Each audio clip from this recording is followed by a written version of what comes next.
চেহারা সুরত দিয়া কিন্তু আল্লাহর প্রিয় হওয়া যায় না, অন্তরের তাকওয়া দিয়া আল্লাহর প্রিয় হওয়া যায়। আপনি যাকে ছোট করলেন, আপনি যাকে খাটো করলেন, হইতে পারে সে আল্লাহর কাছে আপনার চেয়ে বেশি প্রিয়। আল্লাহ রাব্বুল আলামিন আরেক আয়াতে বলেন, ইয়া আইয়ুহাল্লাযীনা আমানু লা ইয়াসখার কওমুম মিন কওমিন আসা আন ইয়াকুনু খায়রাম মিনহু। কোন কওম যেন অন্য কোন কওমকে উপহাস না করে। হতে পারে যে উপহাস করলো, উপহাসকারী ওই যাকে নিয়ে উপহাস করেছে, উপহাসকারীর চেয়ে যাকে নিয়ে উপহাস করা হলো সে আল্লাহর কাছে প্রিয়। সম্মানিত হাজিরিন, আল্লাহ পাক রব্বুল আলামিন এই আয়াতের শুরুতেই বলেন, ইয়া আইয়ুহাল্লাযীনা আমানু জিতানিবু। আল্লাহ ডাক দিয়া বলেন, ইয়া আইয়ুহাল্লাযীনা আমানু জিতানিবু,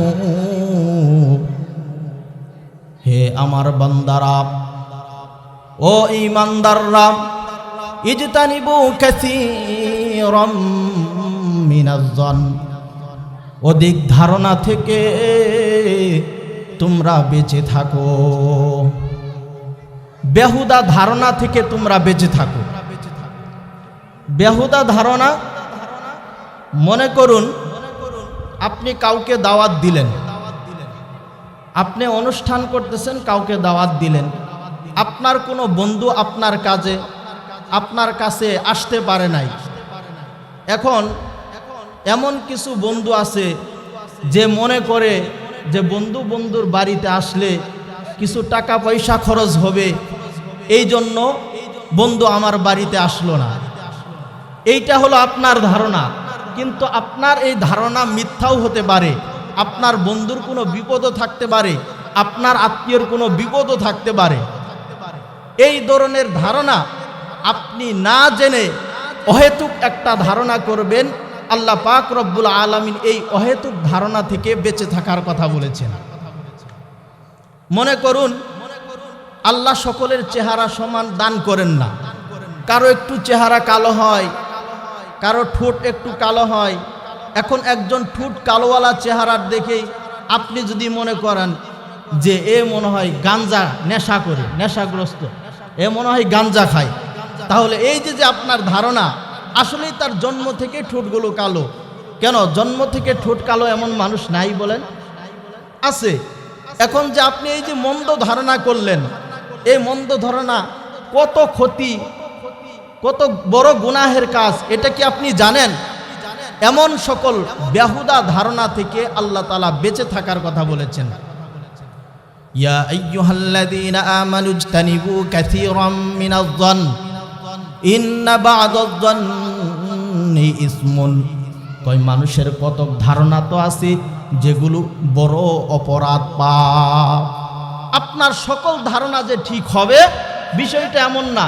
এজন্য না জেনে কোনো বিষয়ে মন্তব্য করা, ধারণা করা, এইটা ঠিক না। আল্লাহ পাক এমন ধারণা থেকে বেঁচে থাকার কথা বলেছেন। এরপর আল্লাহ বলেন, ইয়া আইয়ুহাল্লাযীনা আমানু ইজতানিবু কাসীরাম মিনাজ-যন ইন্না বা'দাজ-যন্নি ইসমুন ওয়া লা তাজাসসাসু। আল্লাহ বলেন, ওয়া লা তাজাসসাসু, তোমরা কারো দোষ তালাশ করিও না। সমাজের ভিতরে বহু এমন মানুষ আছে নিজের ভিতরে হাজারো দোষ, নিজের দোষটা নিজের কাছে ধরা দেয় না, নিজে ধরতে পারে না, কিন্তু অন্যের দোষ অন্বেষণের ব্যাপারে খুব পটু। এমন মানুষ সমাজে আছে না নাই? অন্যের দোষ খুঁজতে থাকে। কোন এরকম লোক আছে যে অন্যের গোপন সংবাদ সংগ্রহ করে, আর সংবাদ সংগ্রহ করে মুসলমান ভাই ভাইয়ের ভিতরে দ্বন্দ্ব লাগায় দেয়, শত্রুতা সৃষ্টি করে দেয়। এমন মানুষ সমাজে আছে না নাই? চা হোস্টেলে কিছু মানুষ আছে যে আপনি গোপনভাবে আলোচনা করতেছেন একটা বিষয় নিয়ে, কিন্তু সে এরকম ভাবে না শোনার ভান করে বসে থাকে, কান পেতে থাকে। হ্যাঁ, আপনার থেকে এই কথাগুলো শুই না, পরবর্তীতে সমাজের ভিতরে প্যাঁচ লাগায় দেয়। এমন মানুষ সমাজে নাই? আল্লাহ বলেন, ওয়ালা তাজাসসাসু। এরপর আল্লাহ বলেন, ওয়ালা ইয়াগতাব বা'দুকুম বা'দা, যে তোমরা একে অপরের পরনিন্দা করিও না, গীবত করিও না, তোমরা একে অপরের গীবত করিও না। প্রথম হলো অধিক ধারণা থেকে বেঁচে থাকো। 2 নাম্বার হলো মানুষের দোষ অন্বেষণ করিও না। 3 নাম্বার হলো তোমরা গীবত করিও না। আমি আজকের আলোচনায় শুধু গীবতের উপর কথা বলবো, আগের 2টা লম্বা করলাম না, শুধু গীবতের উপর কথা বলবো। ওয়ালা ইয়াগতাব বা'দুকুম বা'দা আইহিব্বু আহাদুকুম আন ইয়াকুলা লাহমা আখিহি মাইতান ফাকারিহতুমুহ। আল্লাহ এই আয়াতের ভিতরে বলেন, তোমাদের মধ্যে এমন কি কোনো ব্যক্তি আছে যে এক ভাই আরেক ভাইয়ের মৃত ভাইয়ের গোশত খাওয়াকে পছন্দ করে? মানুষেরই তো গোশত কেউ খাবে না, আবার মানুষটা যদি মৃত হয় তাহলে মৃত ভাইয়ের কেউ গোশত খাইতে চাবে? আল্লাহ বলেন ফাকারিহতুমুহ, এইটা কিন্তু সকলেই অপছন্দ করে যে মৃত ভাইয়ের গোশত কেউ খাবে না। তো গীবত এমন একটা জিনিস, গীবত করা মানে হলো মৃত ভাইয়ের গোশত খাওয়া। নাউজুবিল্লাহ। যে হুজুর গীবত বুঝলাম, কিন্তু গীবত শব্দের ব্যাখ্যাটা আরো একটু সুন্দর করে বলেন। গীবত শব্দের ব্যাখ্যা আরো সুন্দর করে আপনাদের মাঝে বলার জন্য নবীজি সাল্লাল্লাহু আলাইহি ওয়াসাল্লামের একটা হাদিস আপনাদেরকে আমি শোনাই। নবীজি সাল্লাল্লাহু আলাইহি ওয়াসাল্লাম তিনার সাহাবীদেরকে বলতেছেন, আতাদুরুনা মাল গীবাহ, ও আমার সাহাবীরা তোমরা কি জানো গীবত কাকে বলে? তোমরা কি জানো গীবত কাকে বলে? সাহাবা আজমাইন উত্তর করলেন, আল্লাহু ওয়া রাসূলুহু আ'লাম, আল্লাহ এবং আল্লাহর রাসূলই ভালো জানে গীবত কাকে বলে। নবীজি প্রশ্ন করতেছেন গীবত কাকে বলে? সাহাবা আজমাইন কত আদর্শবান, কত চরিত্রবান, কত মেধার অধিকারী, তারা কি বলে দিলেন যে গীবত কাকে বলে এটা আল্লাহ এবং আল্লাহর রাসূলই ভালো জানে। তার মানে রাসূল থেকে শুনতে চাচ্ছেন। কিন্তু আমাদেরকে যদি এইরকম আমাদের কাছে কেউ প্রশ্ন করে, মসজিদের ভিতরে আইসা বিভিন্ন সময় দেখা যায় ইমাম সাহেবকে জিজ্ঞাসা করে, হুজুর এই মাসআলাটা কি?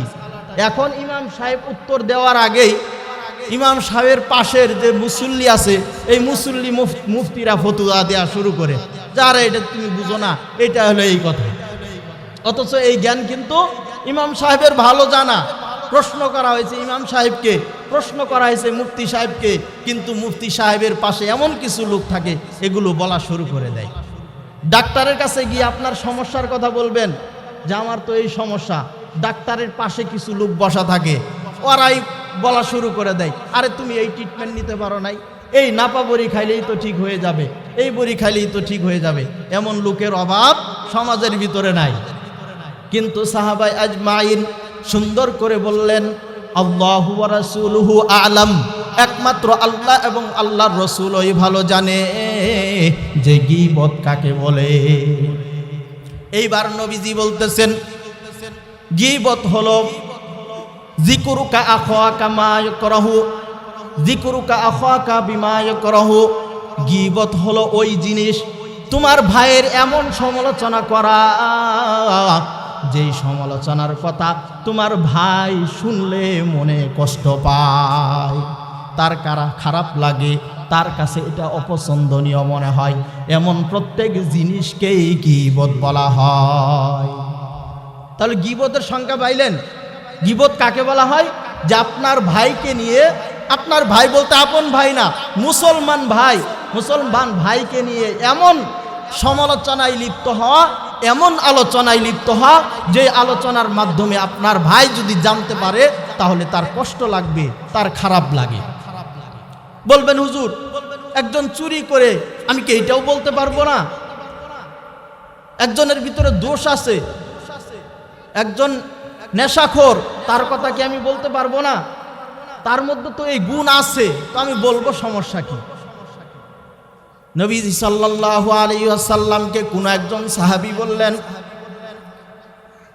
বললেন, ওগো আল্লাহর রাসূল, ইন কানা ফীহি মা আকুল, যদি কোনো দোষ আমার ভাইয়ের ভিতরে থাকে এমন কথাও যদি আমি বলি তাহলেও কি গীবত হবে? সাহাবী কি প্রশ্ন করলেন যে এমন কথা যদি আমি বলি যে দোষটা আমার ভাইয়ের ভিতর আছে, এটা বললেও কি গীবত হবে? নবীজি কি উত্তর দেন? নবীজি কি উত্তর দেন? ইন কানা ফীহি মা তাকুল, তুমি এমন বিষয় বললে যেই বিষয়টা তোমার ভাইয়ের ভিতরে আছে, যেই অপরাধ যেই দোষ তোমার ভাইয়ের ভিতর আছে, এমন কথাও যদি তুমি বলো ফাকাদ ইগতাবতাহু, তাহলেও তুমি তার গীবত করলে। তাহলে দোষ থাকলেও আপনি বলবেন, এই বলাটাও গীবত।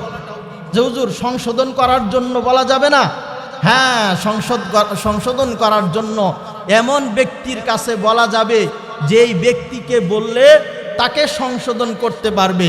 সন্তান অপরাধ করে এই সন্তানের অপরাধের কথা যদি বাবার কাছে গিয়ে বলেন যে বাবা তাকে সংশোধন করতে পারবে, বাবাও যদি সংশোধন না করতে পারে, এলাকার মেম্বারকে বললে যদি সংশোধন করতে পারে, তাহলে মেম্বারকে বলা যাবে।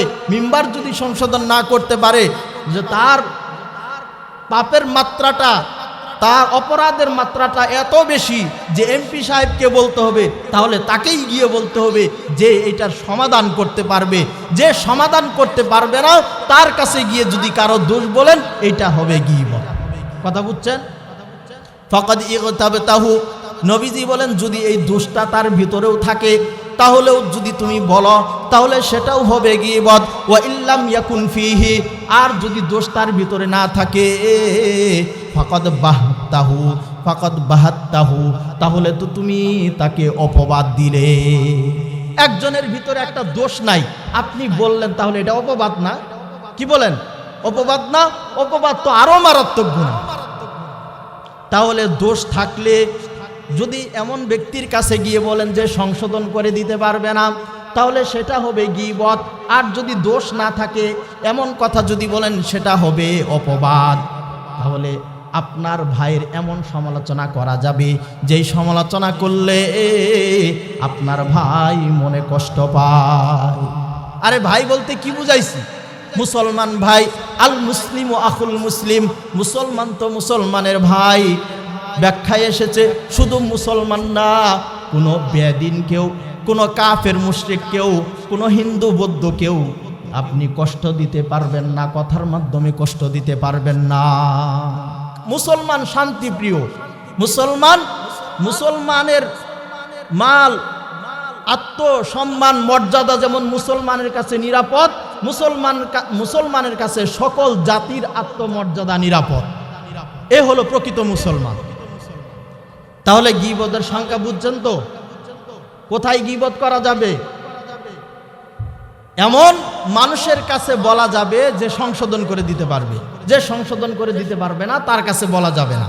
কিন্তু গর্বের সাথে আমাদের দেশের শাশুড়িরা, আমাদের দেশের বৌমারা এমনভাবে অন্য একটা বাড়ির মহিলা যদি চলে আসে, কি অবস্থা, আপনার পুত্র বউর কি খবর, আপনার বেটা বউয়ের কি খবর, তাহলে এই যে শুরু হয়, কই কি একটা ধরে নিয়ে আসছি, প্রথমে তো ভালোই মনে করেছিলাম, কিন্তু আস্তে আস্তে এমন যে তার এই সমস্যা, এগুলো বলা শুরু করে দেয়।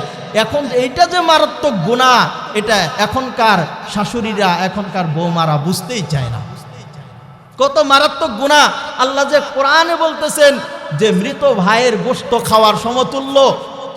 মৃত ভাইয়ের গোশত তো খাইতে সবাই অপছন্দ করবে, তাহলে গীবত করাটাকে সে অপছন্দ করে না, বরং গীবত তার কাছে এত মজা লাগে, এত ভালো লাগে যে যখন বলতে থাকে মনে হয় তার মনটা ভরে গেছে, তার দিলটা ভরে গেছে, বলতে খুব ভালো লাগতেছে।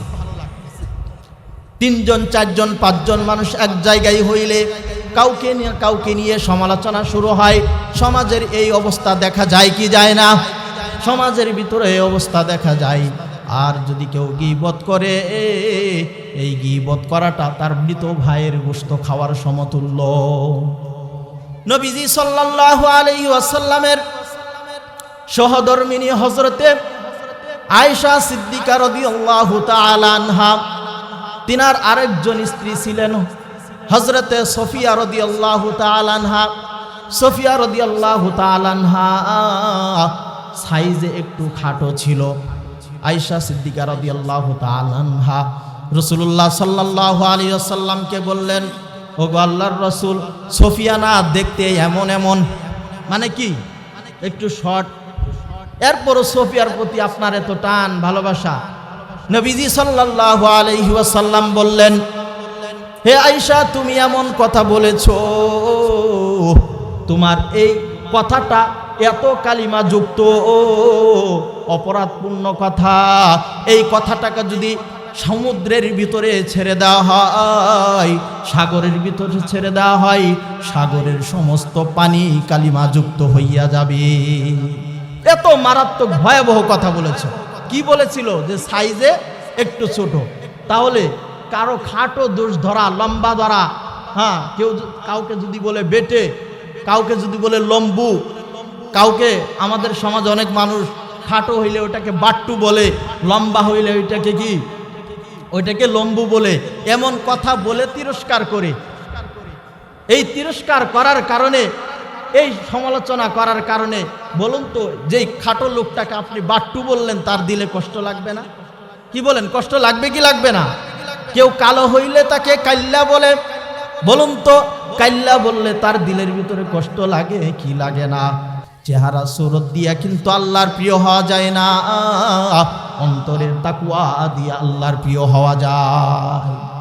আপনি যাকে ছোট করলেন, আপনি যাকে খাটো করলেন, হইতে পারে সে আল্লাহর কাছে আপনার চেয়ে বেশি প্রিয়। আল্লাহ রাব্বুল আলামিন আরেক আয়াতে বলেন, ইয়া আইয়ুহাল্লাযীনা আমানু লা ইয়াসখার কওমুম মিন কওমিন আসা আন ইয়াকুনু খায়রাম মিনহু। কোন কওম যেন অন্য কোন কওমকে উপহাস না করে। হতে পারে যে উপহাস করলো, উপহাসকারী ওই যাকে নিয়ে উপহাস করেছে, উপহাসকারীর চেয়ে যাকে নিয়ে উপহাস করা হলো সে আল্লাহর কাছে প্রিয়। আপনি যাকে নিয়ে উপহাস করেন, হতে পারে সে আল্লাহর কাছে বেশি প্রিয়। লা ইয়াসখার কওমুম মিন কওমিন আসা আন ইয়াকুনু খায়রাম মিনহু ওয়ালা নিসাউম মিন নিসাইন আসা আন ইয়াকুননা খায়রাম মিনহু। আল্লাহ পরবর্তী এই আয়াতের অংশে আবার বলেন, কোন নারী যেন কোন নারীকে নিয়ে সমালোচনা না করে, কোন নারীর পিছনে যেন উপহাস না করে, কোন নারীর পিছনে যেন না লাগে। তাহলে যাকে নিয়ে উপহাস করবেন, হতে পারে সে আল্লাহর কাছে প্রিয়। আপনার চেহারা বডি ফিটনেস উন্নত হলে কি হবে? আপনার এই চেহারা বডি ফিটনেসের উন্নত দিয়ে আপনি আল্লাহর কাছে প্রিয় হতে পারবেন না। আপনার প্রিয় হতে হবে তাকওয়ার মাধ্যমে। আল্লাহর প্রতি যদি আপনার ভালোবাসা থাকে, আল্লাহর প্রতি যদি আপনার তাকওয়া থাকে, তাহলে আপনি উত্তম হবেন। সুতরাং বুঝতে পারলেন, কাউকে ছোট করে কখনো দেখবেন না। আমরা কাউকে ছোট করে দেখব না, কথা আমার বুঝতে পারতেছেন তো? কাউকে আমরা ছোট করে দেখব না। তাহলে সামান্য বেটে বলার কারণে, খাটো বলার কারণে নবীজি এত বড় কথা বলেছেন। আর আমরা তো মানুষকে নিয়ে কত মন্তব্য করি, আমরা তো মানুষকে নিয়ে কত কথাই না বলি, কত এমনও কথা বলি যে মুসলমান ভাই বোনের দিলটা একবারে ভেঙে খান খান হইয়া যায়। আমরা এমন কথা বলি, এমন কথা বলার কারণে কোন মুসলমান নর নারীর চোখ দিয়ে পানি ঝরে। কারণ মানুষের শরীরে যদি আঘাত করা হয়, এই আঘাতর ক্ষতটা, চিহ্নটা এক সময় মুছে যায়। কিন্তু মানুষের দিলের ভিতরে যদি আঘাত লাগে, তাহলে এইটা কিন্তু মানুষ সহজে ভুলতে পারে না, এই চিহ্ন কখনো মুছে যায় না। মানুষের দিলে কষ্ট দেওয়া, মানুষকে নিয়ে সমালোচনা করা এত মারাত্মক অপরাধ। মানুষের যদি দিল ভেঙে যায়, তাহলে অবস্থা কেমন হবে? নবীজি সাল্লাল্লাহু আলাইহি ওয়াসাল্লামের আরেকটি হাদিস, নবীজি বলেন, আল গীবাতু আশাদ্দু মিনাজ জিনা। গীবত হলো জিনার চেয়েও মারাত্মক। নাউজুবিল্লাহ বলেন। গীবত হলো জিনার চেয়েও মারাত্মক। নবীজিকে প্রশ্ন করা হলো যে জিনার চেয়ে কিভাবে আবার মারাত্মক হলো? কই যে জেনাকারী সে এক সময় যদি অনুতপ্ত হয়, আল্লাহর কাছে তওবা করে, আল্লাহ তাকে ক্ষমা করতে পারেন। কিন্তু যদি কেউ মানুষকে কষ্ট দেয়, মানুষের গীবত করে, ওই মানুষ যদি ক্ষমা না করে, কাল কিয়ামতের ময়দানে এক কদম আগাইতে পারবে না। গীবত কত মারাত্মক। আমরা আত্মসমালোচনা করি, অপর ভাইয়ের সমালোচনা করি, দিলের ভিতরে মজা লাগে, দিলের ভিতরে ভালো লাগে, এই জন্য বলতেই থাকি। শয়তান আমাদের দিলের ভিতরে মজা লাগাইয়া দেয়, শয়তান আমাদেরকে ভালো লাগাইয়া দেয়, এই জন্য বলতেই থাকি। কত বড় অপরাধ, কত বড় অপরাধ আমরা করতে থাকি। নবীজি সাল্লাল্লাহু আলাইহি ওয়াসাল্লামের সাহাবীরা যখন কোথাও সফরে বের হতেন, ধনাঢ্য সাহাবীদের সাথে দরিদ্র সাহাবীরাও সফর সঙ্গী হিসাবে যাইতেন। তো আল্লাহ রসুলের দুইজন সাহাবী, ধনাঢ্য সাহাবী কোথাও সফরে বের হবেন, ওই ধনাঢ্য দুই সাহাবীর সাথে আল্লাহ রসুল সাল্লাল্লাহু আলাইহি ওয়াসাল্লাম দরিদ্র সাহাবী হযরতে সালমান ফারসি রাদিয়াল্লাহু তাআলা, হযরতে সালমান ফারসি রাদিয়াল্লাহু তাআলা আনহুকে সফর সঙ্গী হিসাবে দিয়ে দিলেন, যাতে করে ওই ধনী দুই সাহাবীর সেবা যত্ন করে কেয়ার করে, যাতে করে দুইজনের অর্থ আর একজনের পরিশ্রম, এই দুই মিলিয়া তাদের সফরগুলো সুন্দরভাবে সম্পন্ন হয়। সফরে বের হওয়ার পর হযরতে সালমান ফারসি রাদিয়াল্লাহু তাআলা আনহুকে ধনাঢ্য এই দুই সাহাবী বললেন, কোথাও সফরের বিরতি দিয়ে বললেন যে রান্না বান্নার কাজ শুরু করে দাও, রান্না বান্না করো, আমরা একটু ঘুরে আসি। কিছুক্ষণ পর ওই ধনাঢ্য দুই সাহাবী ঘুরে আসলেন। ঘুরে আসার পর দেখলেন হযরতে সালমান ফারসি ঘুমানো। সালমান ফারসিকে জাগ্রত করলেন, বললেন, দাও আমাদের খাবারের ব্যবস্থা কি, খাবার আমাদের সম্মুখে দাও। এবার সালমান ফারসি বললেন, আমি তো ঘুমিয়ে গিয়েছিলাম, আমি রান্না করার সময় পাই নাই। ধনাঢ্য দুই সাহাবী বললেন যে ঠিক আছে, তাহলে কিছু খাবার আল্লাহ রসুল সাল্লাল্লাহু আলাইহি ওয়াসাল্লামের কাছ থেকে নিয়ে আসো। নবীজি সাল্লাল্লাহু আলাইহি ওয়াসাল্লামের কাছে সালমান ফারসি গেলেন, গিয়ে দেখলেন নবীজির কাছেও কোনো খানা মওজুদ নাই। তাই সেখান থেকে আরেকজন সাহাবীর কাছে গেলেন, সেই সাহাবীর নাম হলো হযরতে উসামা। হযরতে উসামা রাদিয়াল্লাহু তাআলা আনহুর কাছে যখন গেলেন, হযরতে উসামা রাদিয়াল্লাহু তাআলা আনহুর কাছেও কোনো খাবার নাই। এবার যখন ওই ধনাঢ্য দুই সাহাবীর কাছে রিক্ত হস্তে সালমান ফারসি গেলেন, যাওয়ার পর তারা বললেন, কি ব্যাপার, তুমি কি কোনো খাবার যোগান দিতে পারছো? সালমান ফারসি বলেন যে আমি রসুলের কাছে গিয়েছিলাম, সেখানেও কোনো খাবার পাই নাই, উসামার কাছেও গিয়েছিলাম, কোনো খাবার পাই নাই। বললেন আরেকজন সাহাবীর কাছে যাও। এবার যখন সালমান ফারসি সেখান থেকে সরে গেলেন, তখন এই দুইজন সাহাবী, ধনাঢ্য সাহাবী উসামাকে নিয়ে সমালোচনা শুরু করলেন যে আসলে উসামার কাছে খানা মওজুদ আছে, কিন্তু সে আসলেই খাবার দিবে না, সে হলো কিপটা, সে কৃপণ, সে খাবার দিবে না। এমন সমালোচনা করার কারণে একটা পর্যায়ে সমালোচনা করতে করতে হযরতে সালমান ফারসি রাদিয়াল্লাহু তাআলা আনহুকে নিয়ে সমালোচনা শুরু করলেন। সালমান ফারসি জানতে পারলেন, এই সংবাদ নবীজি সাল্লাল্লাহু আলাইহি সাল্লাম পর্যন্ত পৌঁছে গেলেন। নবীজি সাল্লাল্লাহু আলাইহি ওয়াসাল্লাম যখন এই দুই সাহাবীর কাছে আসলেন, এসে বললেন যে তোমাদের দাঁতের ভিতর দিয়ে গোশতের চিহ্ন দেখা যায়, গোশতের রং দেখা যায়। ধনাঢ্য দুই সাহাবী বললেন, ওগো আল্লাহর রসুল, আমরা তো বহুদিন যাবৎ গোশত খাই না, আপনি কিভাবে আমাদের দাঁতের ভিতরে গোশতর রং দেখলেন? নবীজি সাল্লাল্লাহু আলাইহি সাল্লাম বললেন, কেন, ওই দুই সাহাবীর গোশত তোমরা কিছুক্ষণ আগে খেয়েছো না? যে এটা আবার কিভাবে? তাদের সমালোচনা করেছো মানে তাদের কি করেছো? গোশত খেয়েছো। তাহলে মুসলমান ভাইয়ের আত্মসমালোচনা করা মৃত ভাইয়ের গোশত খাওয়ার ন্যায়। আর মৃত ভাইয়ের গোশত খাওয়া কোনো মুসলমান পছন্দ করবে? কি বলেন? কেউ পছন্দ করে না, পছন্দ করে না। তাহলে দোষ থাকলেও বলা যাবে না। নবীজি সাল্লাল্লাহু আলাইহি ওয়াসাল্লাম আরেকটি হাদিসের মধ্যে বলেন, আন্না মাইজ ইবনে মালিকিল আসলামিয়া, যে মাইজ ইবনে মালিক আল আসলামী একজন সাহাবী, তিনি আতা রাসূলুল্লাহ সাল্লাল্লাহু আলাইহি ওয়াসাল্লাম, নবীজি সাল্লাল্লাহু আলাইহি ওয়াসাল্লামের কাছে আসলেন, এসে বললেন, ওগো আল্লাহর রাসূল, ইন্নী ক্বাদ যালামতু নাফসি, আমি নিজের প্রতি জুলুম করেছি, ওয়া জানাইতু, আমি তো জেনা করেছি। কি বলতেছেন? ওগো আল্লাহর রাসূল, আমি নিজের প্রতি জুলুম করেছি, আমি জেনা করেছি। উরিদু আন তুতাহিরানি, আমি আশাবাদী আপনি আমাকে পবিত্র করবেন। সালমান, ওই সাহাবী মাইজ ইবনে মালিক আসলামী, সে জেনা করার পর তার দিলের ভিতরে অনুশোচনা এসেছে, যাহাই আমি কি অপরাধ করলাম, এই অপরাধের কারণে যদি কাল কিয়ামতের ময়দানে আল্লাহ আমাকে কোটি কোটি মানুষের সম্মুখে অপমান করে, সেই দিন আমার উপায় কি হবে? সুতরাং আমি পরকালে কোটি কোটি মানুষের সম্মুখে অপরাধী হিসাবে নিজেকে উত্তোলন করতে চাই না, নিজেকে পরিচয় দিতে চাই না। শাস্তি যদি হয় আমার দুনিয়ার জমিনেই শাস্তি হইয়া যাক।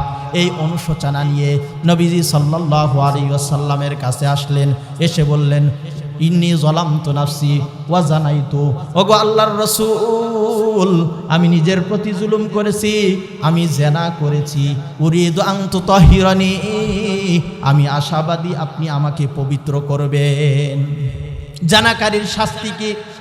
ইসলামী শরিয়ায় যদি বিবাহিত কোনো নরনারী জেনায় লিপ্ত হয়, তাহলে ইসলামী শরিয়ার শাস্তি হলো তাকে গর্তের ভিতরে বুক পর্যন্ত পুঁতে পাথর মেরে মেরে ক্ষত করে দুনিয়ার জমিন থেকে তাকে বিদায় করে দিতে হবে।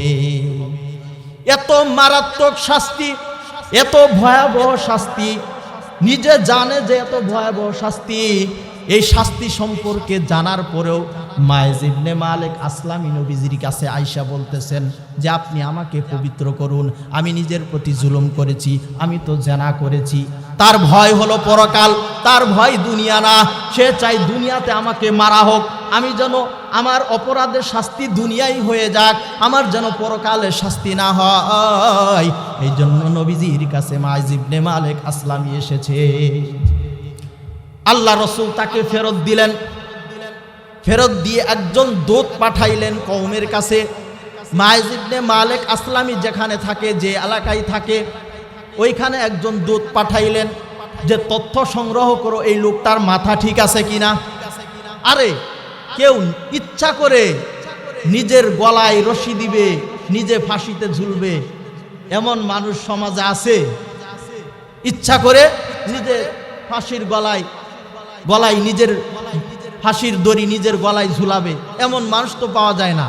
অপরাধের কথা স্বীকার করে না, কত তথ্য নিয়ে অপরাধীকে ধরতে হয়, এরপরে তাকে যদি ফাঁসির যোগ্য হয় তাহলে তাকে ফাঁসির আসামি করা হয় এবং তাকে ফাঁসি দেওয়া হয়।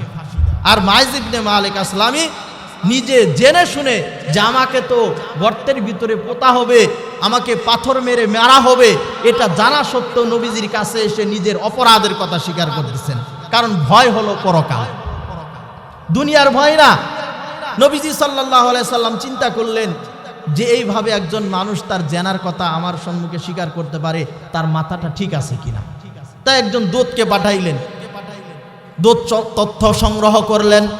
সংগ্রহ করার পরে দেখলেন, তারা বললেন যে না, মাইজ ইবনে মালিক আসলামী তার ব্রেন সব কিছু ঠিক আছে, সে তো একজন সুস্থ মস্তিষ্কের অধিকারী, তার কোনো সমস্যা নাই। আবার আসলেন পরের দিন নবীজি সাল্লাল্লাহু আলাইহি সাল্লামের কাছে। মাইজ ইবনে মালিক আসলামী আসলেন, এসে বললেন, কদ জানাইতু, আমি জেনা করেছি, ওগো আল্লাহর রাসূল, আমাকে আপনি পবিত্র করেন। নবীজি আবার ফেরত দিলেন, আবার দূত পাঠাইলেন, একে একে তিনবার ফেরত দিলেন। চতুর্থবারের সময় যখন মাইজ ইবনে মালিক আসলামী নবীজি সাল্লাল্লাহু আলাইহি সাল্লামের কাছে এসে বললেন যে আমি জেনা করেছি, নবীজি এবার কি করলেন, তাদের সাহাবীদেরকে আদেশ দিলেন যে নিয়ে যাও তাকে, গর্ত খুঁড়ো, ফাহফিরা লাহু হাফরাতান, যে একটা গর্ত খুঁড়িয়া ওই গর্তের ভিতরে মাইজ ইবনে মালিক আসলামীকে এই পর্যন্ত ডাবাইয়া পাথর মেরে মেরে তাকে দুনিয়া থেকে বিদায় করে দিলেন, দুনিয়ার থেকে বিদায় করে দিলেন। হযরতে খালিদ ইবনে ওয়ালিদ, হযরতে খালিদ রাদিয়াল্লাহু তাআলা আনহু যখন পাথর নিক্ষেপ করেন, ওই পাথর নিক্ষেপ করার সময় একটা পাথর গিয়ে মাথায় লাগে, রক্ত ফিনকি দিয়ে খালেদের গায়ের ভিতরে আসে। খালেদ তাকে একটু গালি দেয়, আর এই গালির সংবাদ নবীজি সাল্লাল্লাহু আলাইহি ওয়াসাল্লামের কান পর্যন্ত পৌঁছে যায়। গালি দিয়েছে। যখন নবীজি সাল্লাল্লাহু আলাইহি ওয়াসাল্লামের কান পর্যন্ত পৌঁছে গেছে, নবীজি সাল্লাল্লাহু আলাইহি ওয়াসাল্লাম বলেন, খালেদ সে এমন ভাবে তওবা করেছে, এই তওবা যদি আনসারী গোত্রের 70 জন অপরাধীর ভিতরে ভাগ করে দেওয়া হয়, তাহলে 70 জন অপরাধী ক্ষমা পেয়ে যাবে। সুবহানাল্লাহ। এত কঠিন তওবা সে করেছে, আর তুমি তাকে গালি দিয়েছো, তুমি তার সমালোচনা করলে, তাকে তুমি তিরস্কার করলে, তাকে নিয়ে বাজে মন্তব্য করলে। তাহলে একজন জানাখোর, তাকে নিয়েও সমালোচনা করার কারণে নবীজি তাকে ধমক দিয়েছেন, তাকে থামিয়ে দিয়েছেন। আর আমরা গর্বের সাথে বলে থাকি যে হুজুর আমি কি দোষের কিছু বলছি, ও তো এটা করে, সত্য কথাই তো বলছি। আরে ভাই সত্যই তো, এই জন্যই গীবত। মিথ্যা হইলে তো আপনি তাকে অপবাদ দিলেন। নবীজি সাল্লাল্লাহু আলাইহি ওয়াসাল্লামের একটি হাদিস, মান আকালা লাহমা আখিহি, মান আকালা লাহমা আখিহি ফিদ দুনিয়া, যে ব্যক্তি দুনিয়ার জমিনে তার ভাইয়ের গোশত খাবে, কুররিবা ইলাইহি ইয়াউমাল কিয়ামাহ, কিয়ামতের ময়দানে ওই লোকটাকে এই যে ব্যক্তি গীবত করেছে তার সম্মুখে উপস্থিত করা হবে।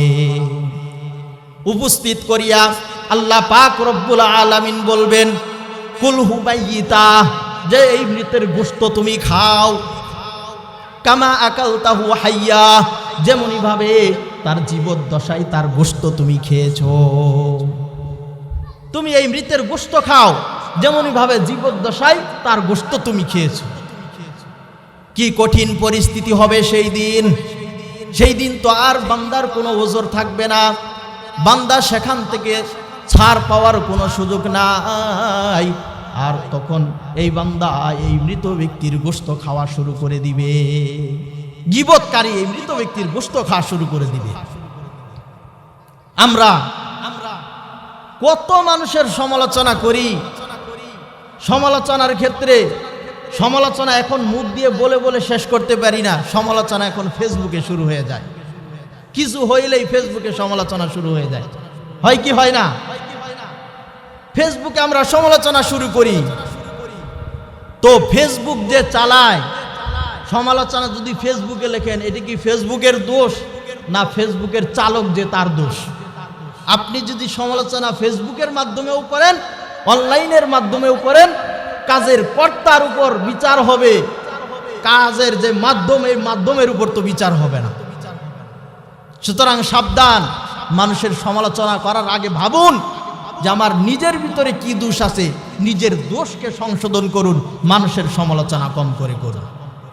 আল্লাহ পাক রব্বুল আলামিন আমাদেরকে এই সমালোচনা থেকে বাঁচার তৌফিক দান করুন। তাহলে আল্লাহ কি বলেছিলেন? ওয়ালা ইয়াগতাব বা'দুকুম বা'দা, মনে আছে? সূরা হুজুরাতের 12 নম্বর আয়াত। আল্লাহ বলেন ওয়ালা ইয়াগতাব বা'দুকুম বা'দা, তোমরা একে অপরের গীবত করিও না। আয়াহুব্বু আহাদুকুম আইয়াকুলা লাহমা আখিহি মাইতা ফাকারিহতুমু, তোমাদের মধ্যে এমন কি কেউ আছো যে মৃত ভাইয়ের গোশত খাবে, এই গোশত খাওয়াটাকে তো তোমরা কি করো? অপছন্দ করো। যদি মৃত ভাইয়ের গোশত খাওয়াকে অপছন্দ করেন, তাহলে গীবত থেকেও, যদি গীবত থেকে বাঁচতে না পারেন, তাহলে কিন্তু এই মৃত ভাইয়ের গোশত খাইতে হবে। আল্লাহ পাক রব্বুল আলামিন আমাদেরকে সমালোচনা থেকে বাঁচার তৌফিক দান করুন। মুমিনদের আরেকটা বৈশিষ্ট্যের ব্যাপারে আল্লাহ তাআলা, বদ গুণের ব্যাপারে আল্লাহ তাআলা নিষেধাজ্ঞা জারি করেছেন। আল্লাহ বলেন, ইয়া আইয়ুহাল্লাযীনা আমানু, হে ঈমানদাররা, ইন জাআকুম ফাসিকুম বিনাবাইন ফাতাবায়ানু, যদি কোনো ফাসেক লোক তোমার কাছে কোনো সংবাদ নিয়ে আসে, ফাতাবাইয়ানু, তাহলে এই সংবাদটা ভালোভাবে যাচাই বাছাই করো। যাচাই বাছাই ছাড়া এই সংবাদ যেখানে সেখানে চালিয়ে দিও না। আমরা তো গুজবে শুধু কান দেই, কোনো একটা কিছু শুনেছি, এখন যাচাই বাছাই ছাড়াই এটা কি করি, ফেসবুকের মাধ্যমে হোক, বিভিন্ন মাধ্যমে হোক, আমরা এটা চালিয়ে দিই। আল্লাহ তাআলা এখানে বলেন, যারা এই সমস্ত কাজ করে, যাচাই বাছাই ছাড়া যারা কাজ করে, এটা হলো ফাসেকদের অন্তর্ভুক্ত। এরা কিসের অন্তর্ভুক্ত ভাই? ফাসেকদের অন্তর্ভুক্ত।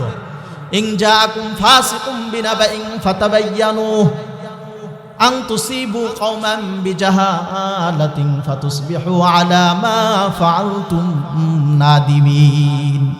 কই যাচাই বাছাই ছাড়াই যদি তুমি কি করে ফেলো, কোনো সিদ্ধান্ত নিয়ে ফেলো, অজ্ঞতাবশত যদি সিদ্ধান্ত নিয়ে ফেলো, এমন তো হতে পারে যে তোমার সিদ্ধান্তের ভুল, তখন তুমি কিন্তু লজ্জার সম্মুখীন হবে।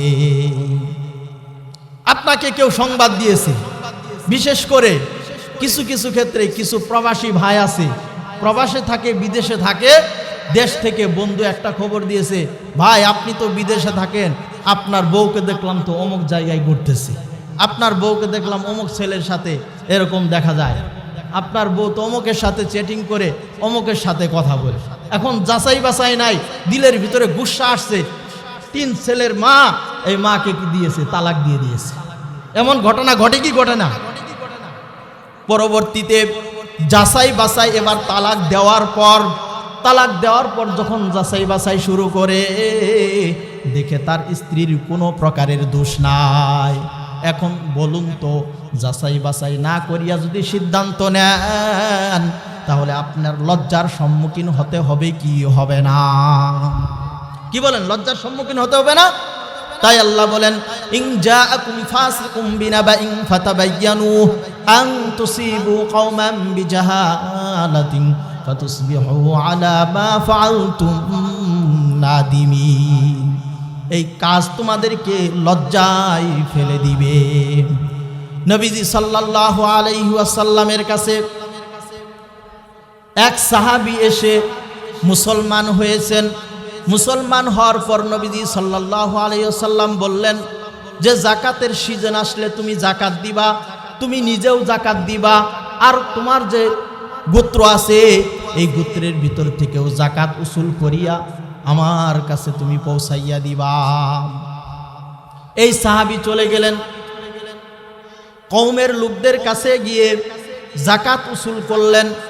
নবীজি সাল্লাল্লাহু আলাইহি ওয়াসাল্লাম বললেন যে নির্দিষ্ট সময়ে যখন তুমি জাকাত উসুল করবা, সংবাদ দিবা এই তারিখের মধ্যে আমার একজন প্রতিনিধি যাবে। নবীজি সাল্লাল্লাহু আলাইহি ওয়াসাল্লামকে নির্ধারিত একটা সময়ে নবীজি সাল্লাল্লাহু আলাইহি ওয়াসাল্লামকে সংবাদ দেওয়ার পর নবীজি সাল্লাল্লাহু আলাইহি ওয়াসাল্লাম একজন প্রতিনিধি পাঠাইলেন। এমন একজন প্রতিনিধি পাঠিয়েছেন যেই প্রতিনিধির সাথে আর ওই কওমের লোকদের সাথে জাহিলি যুগে ইসলাম ধর্ম গ্রহণ করার আগে পূর্বের একটা শত্রুতা ছিল। পূর্বের কি ছিল? শত্রুতা ছিল। তো যেই মুহূর্তে, যেই টাইমে জাকাত উসুলকারী এই প্রতিনিধি যাওয়ার কথা, এই টাইমে যাইতে পারে নাই, যাইতে একটু বিলম্ব হয়েছে। তো ওই যে কওমের লোকেরা, যে একজন মুসলমান হয়েছে, নিজের জাকাত এবং কওমের লোকের জাকাতগুলোকে উসুল করিয়া চিন্তা করতেছে, নবীজির প্রতিনিধি তো আসার কথা, এখনো তো আসলো না, চলো কওমের লোকদেরকে বলল যে এই জাকাতগুলো নিয়ে আমরা নবীজির দরবারে পৌঁছে দিই। নবীজির প্রতিনিধি বের হয়েছেন, আর ওই দিন ওই কওমের লোকেরা জাকাত উসুল করিয়া নবীজির দিকে আসতেছেন। তো আস্তে আস্তে এমন মুহূর্তে যখন এই প্রতিনিধি, আল্লাহ রসুলের প্রতিনিধি দেখলেন যে কওমের বিশাল এক বাহিনী আমার দিকে আসতেছে, এই ব্যক্তি যাচাই বাছাই করা ছাড়াই প্রতিমধ্যে শয়তান, মানুষরূপী শয়তান তাকে বলে দিয়েছে, আরে তুমি ওই দিকে যাইতেছো, আর তারা তো তোমাকে মারার জন্য তোমার দিকে আসতেছে। কওমের লোকেরা নবীজির কাছে জাকাত দিবে, জাকাত দেওয়ার জন্য দলবল সহ নবীজির দিকে আসতেছেন।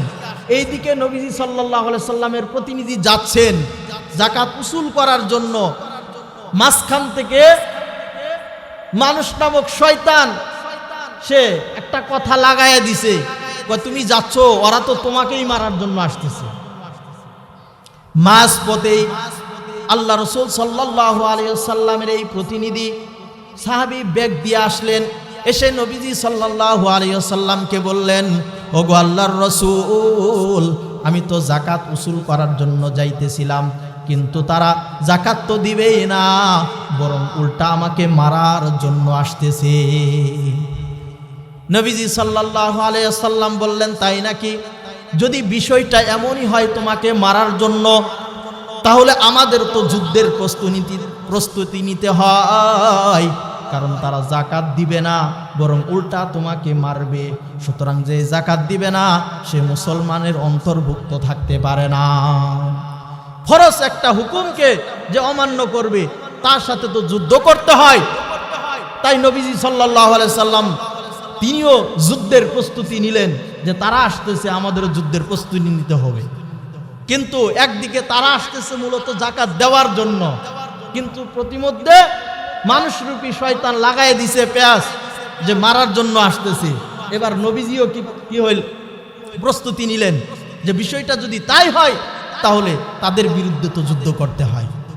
এমত মুহূর্তে আল্লাহ পাক এই আয়াত নাজিল করলেন, ইয়া আইয়ুহাল্লাযীনা আমানু ইন জাআকুম ফাসিকুম বিনাবাইন ফাতাবায়ানু, কোনো ফাসিক যদি সংবাদ দেয় তাহলে এটা ভালোভাবে যাচাই বাছাই করো।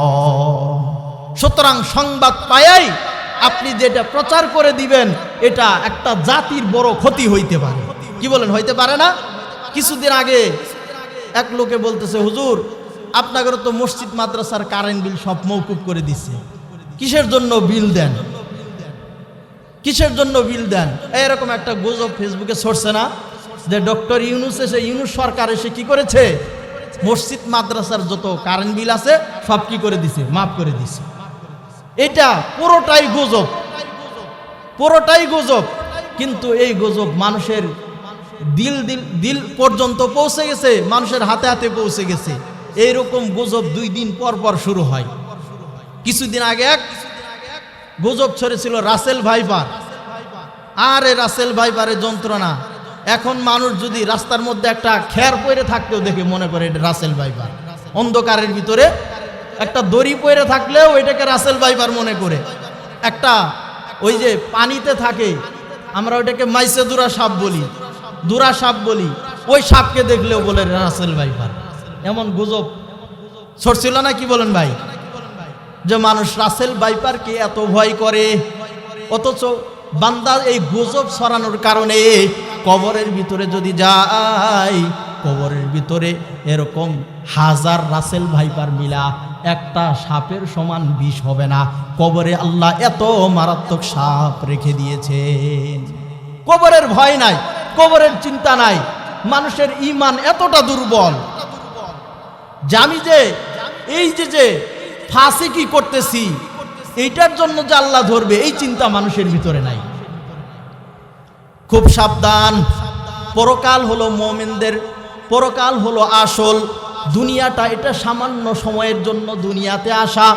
একটা সময় এমন হবে যে আমার এই দুনিয়া ছেড়ে যেতে হবে। সেই দিন দুনিয়া ছেড়ে যাওয়ার পর আমার অবস্থান কোথায় হবে, আমি কোথায় যাব, এই চিন্তা আমাদের ভিতরে যদি থাকে তাহলে আমরা প্রকৃত মুমিন, তাহলে আমরা ইবাদত বন্দেগীতে স্বাদ পাবো, ইবাদত বন্দেগীতে মজা পাবো। আর যদি এই চিন্তা আমাদের ভিতরে না থাকে তাহলে আমরা যা ইচ্ছা তাই করব, যা ইচ্ছা তাই করব। এরপরও তো একটা সময় আসবে আপনাকে আমাকে কি করা হবে, পাকড়াও করা হবে। তাহলে বললাম, 1 নাম্বার হলো গীবত করা যাবে না, 2 নাম্বারের হলো মানুষকে খাটো করে দেখা যাবে না, 3 নাম্বারের হলো কোনো সংবাদ, কোনো ফাসিক যদি কোনো সংবাদ দেয়, যে কোনো সংবাদ হোক, এই সংবাদ যাচাই বাছাই ছাড়া এই সংবাদ প্রচার করা যাবে না। এই 3 গুণ আমরা অর্জন করতে পারবো তো ইনশাআল্লাহ? করতে পারবো তো ইনশাআল্লাহ? কি বললাম, যে আত্মসমালোচনা, গীবত, পরনিন্দা এগুলো করা যাবে না।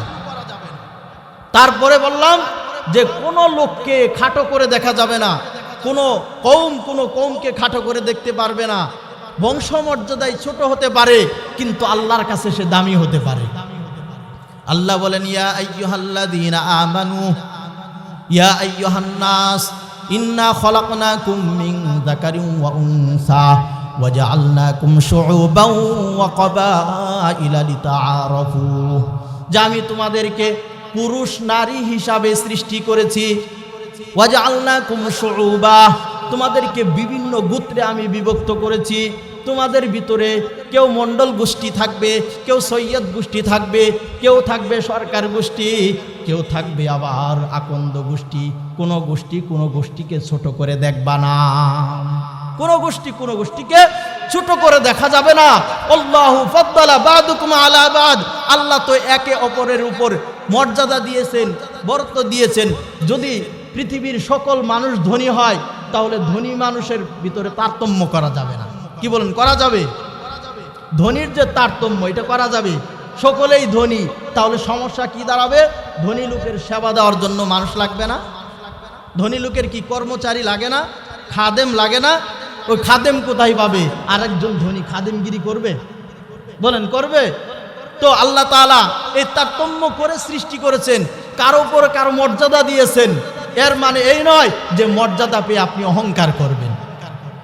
যদি অহংকারী হন আর এই অহংকার করে যদি আত্মসমালোচনা শুরু করে দেন, আল্লাহ তাআলা সূরা হুমাযায় বলেন, ওয়াইলুল লিকুল্লি হুমাযাতিল লুমাযা, দুর্ভোগ ওই সমস্ত ব্যক্তিদের জন্য যারা সামনে পিছনে মানুষের সমালোচনা করে, মানুষকে নিয়ে নিন্দা করে। আল্লাহ বলেন, ওয়াইলুল লিকুল্লি হুমাযাতিল লুমাযা আল্লাযী জামাআ মালান ওয়া আদ্দাদা, মানুষ মাল জমা করে আর মাল জমা করিয়া গণনা করে। ইয়াহসাবু আন্না মালাহু আখলাদা, সে ভাবতে থাকে এই মাল তাকে চিরস্থায়ী করবে। যার টাকা বেশি হইয়া যায়, আরে আমার কিসের অভাব, আমার কিসের অভাব, এই টাকা আছে না আমার, এই টাকা উড়াইয়া শেষ করা যাবে না, আমার কোনো সমস্যা নাই, আমার কোনো প্রকারের কোনো সমস্যা নাই। এই টাকার গর্ব করতে থাকে, টাকা গুনতে থাকে। আর মানুষের উপর, গরিবদের উপর তাদের থেকে অর্থের দিক দিয়ে যারা নিচু, তাদের উপর বিভিন্নভাবে তারা নির্যাতন করতে থাকে, বিভিন্নভাবে কষ্ট দিয়ে থাকে। এই জাতি মানুষ সমাজের ভিতরে নাই বলেন? ইয়াহসাবু আন্না মালাহু আখলাদা, সে ভাবতে থাকে যে এই মাল তাকে চিরস্থায়ী করবে। বলুন তো, পৃথিবীর জমিনে যত ধনী মানুষ আছে, একটা ধনী মানুষ দুনিয়ার জীবনে আসছে, আসার পর থেকে নিয়া কিয়ামত পর্যন্ত বাঁচবে, এই গ্যারান্টি কেউ দিতে পারছে? কেউ দিতে পারছে? দিতে পারে। এই ধারণা যাদের ভিতর, আল্লাহ বলেন, কাল্লা লা ইউমবাদান্না ফিল হুতামা, তাদেরকে হুতামা নামক জাহান্নামের ভিতরে নিক্ষেপ করব। হুতামা কেমন জাহান্নাম? আল্লাহ তাআলা নবীজিকে বলেছেন, নবীজিকে বলতেছেন, ওয়ামা আদরাকা মাল হুতামা, ওগো নবী আপনি কি জানেন হুতামা কাকে বলে? নবীজিকে এই কথা বলার পর আল্লাহ নিজেই আবার উত্তর দিয়েছেন। কি উত্তর দিয়েছেন? ওয়ামা আদরাকা মাল হুতামা নারুল্লাহিল মুকাদা, যে হুতামা হলো আল্লাহর প্রজ্বলিত আগুন।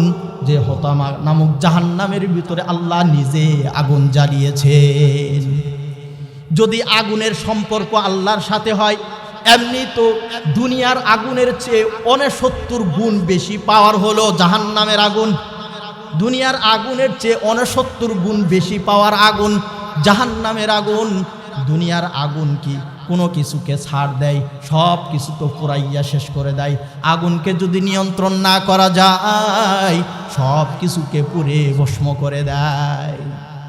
আগুন শুধু ওই খড়কুটাকে পোড়ায় না, বরং আগুনের এত পাওয়ার যে আগুন বিশাল বড় বড় অট্টালিকা, প্রাসাদকে পুরায় শেষ করে দেয়। কি বলেন, পোড়ায় না? আগুনের এত পাওয়ার, দুনিয়ার এই 1 ভাগ আগুনের পাওয়ার। এই আগুন কি করে? ওই ইটের ভিতরে ধইরা এই মাটিকেও পুরাইয়া শেষ করে। দুনিয়ার 1 ভাগ আগুন, 1 ভাগ পাওয়ার নিয়ে যদি আগুনের অবস্থা এমন হয়, তাহলে জাহান্নামের আগুনটা 70 ভাগ পাওয়ার নিয়া, তাহলে এর চেয়ে 69 ভাগ পাওয়ার যদি আগুনের ভিতরে থাকে সেই আগুনটা কত কঠিন হবে। এটা হলো স্বাভাবিক আগুন। আর যে আগুনের সম্পর্ক আল্লাহর সাথে, আল্লাহ বলেন নারুল্লাহিল মুকাদা, আল্লাহর আগুন যেটা আল্লাহ নিজে প্রজ্বলিত করেছেন, তাহলে এই আগুনের পাওয়ার কত হওয়ার কথা, কত গুণে বেশি হবে। তো যারা সামনে পিছনে মানুষের সমালোচনা করবে, সম্পদ কামাবে আর চিন্তা করবে এই সম্পদই আমার শেষ, এই সম্পদ আমাকে চিরস্থায়ী করবে, এই দুই শ্রেণীর মানুষকে আল্লাহ তাআলা হুতামা নামক জাহান্নামের ভিতরে জ্বালাবে। নারুল্লাহিল মুকাদা আল্লাতী তাত্তালিউ আলাল আফইদা, যে আগুন শুধু মানুষের বাহ্যিক অংশকে পুড়াবে না, বরং এই আগুন পুড়তে পুড়তে মানুষের কলবে ধরে যাবে, মানুষের কলবের ভিতরে ধরে যাবে। দুনিয়ার জমিনে কোনো মানুষকে যদি আগুন স্পর্শ করে, তাহলে কারো হাতের ভিতরে পায়ের ভিতরে স্পর্শ করার সাথে সাথেই রক্ত পানি হয়ে একটা সময় মানুষ মৃত্যু বরণ করে।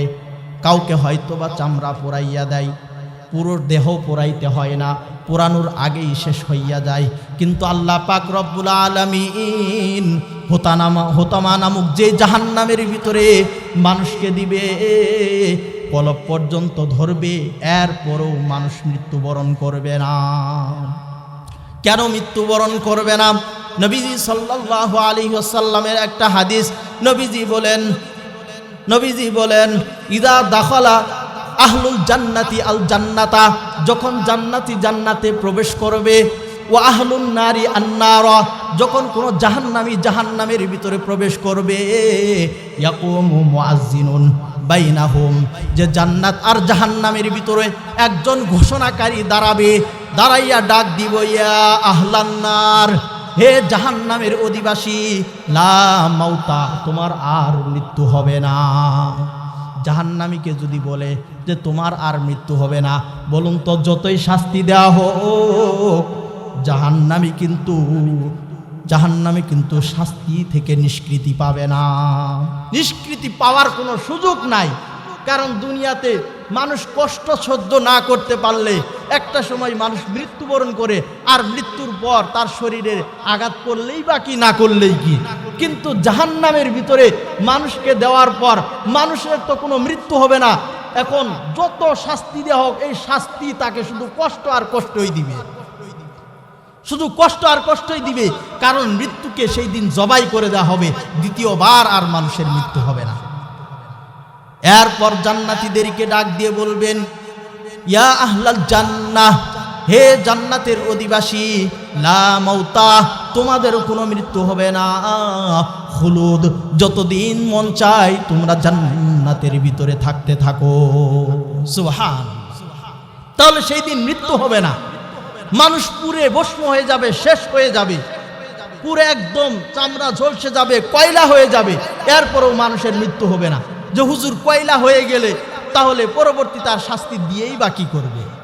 আল্লাহ বলেন একবার পুরে শেষ হইয়া যাবে, কুল্লামা নাদিদাত জুলুদুহুম বাদদালনাহুম জুলুদান গায়রাহা, কুল্লামা নাদিদাত জুলুদুহুম বাদদালনাহুম জুলুদান গায়রাহা, এই চামড়াকে আমি আল্লাহ পরিবর্তন করিয়া আবার নতুন করে চামড়া দিব। আমি আল্লাহ কেন চামড়া নতুন করে দিব? আল্লাহ বলবেন লিয়াযুকুল আযাব, আমার আযাবগুলো ভোগ করতে থাকো। আল্লাহ আযাব ভোগ করার জন্য এই চামড়াকে পরিবর্তন করিয়া নতুন করে আবার আল্লাহ কি করবেন? চামড়া দিবেন, এরপরও জাহান্নামীদেরকে শাস্তি দিবেন। ভাই, জাহান্নামের আগুন আমরা সহ্য করতে পারবো? আমাদের এই ক্ষমতা হিম্মত আছে?